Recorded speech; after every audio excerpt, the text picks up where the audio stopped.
தமிழக வெற்றி கழகம் தான் ஆளுங்கட்சி. இன்னைக்கு இந்த ஆளுங்கட்சி நோக்கி தான் பல பேர் உள்ள வர்றாங்க. அவங்க எதை நோக்கி வர்றாங்க சார்? அந்த ஆளுங்கட்சியை பற்றி ஏதாவது புகழ்ந்து பேசணும், அவங்களுக்கு சப்போர்ட்டா இருந்தாதான் நமக்கு ஏதாவது ஒரு பலன் இருக்கும். சரி சார், நீங்க சொல்ற கேள்விக்கே நான் வரேன். நான் யாரு? எனக்கு இல்ல, நீங்க சொல்றீங்க ஏதாவது ஒரு எதிர்பார்ப்புனாலதான் கோஷம் போடுறாங்க, அவங்களுக்கு மகளாரம் பாடு புகழாரம் பாடுனாதான் நன்மை நடக்கும் நீங்க சொல்றீங்க. That is a businessman.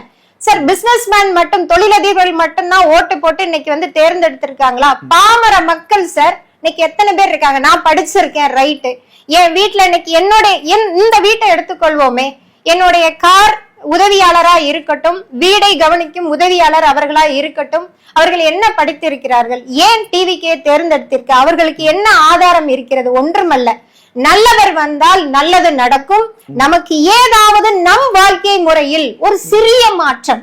அவர்கள் 5000 எதிர்பார்க்கவில்லை, 50,000 எதிர்பார்க்கவில்லை. நம் சந்ததிகள் எந்த எதிர்பார்ப்பும் இல்லாம கண்டிப்பா இருக்கு சார். ஏன்னா சார், எதிர்பார்ப்பு ஏன் இருக்கணும்? எதிர்பார்ப்பு இல்லா அரசியல் நடக்கும் பொழுது எதிர்பார்ப்பு எதற்கு?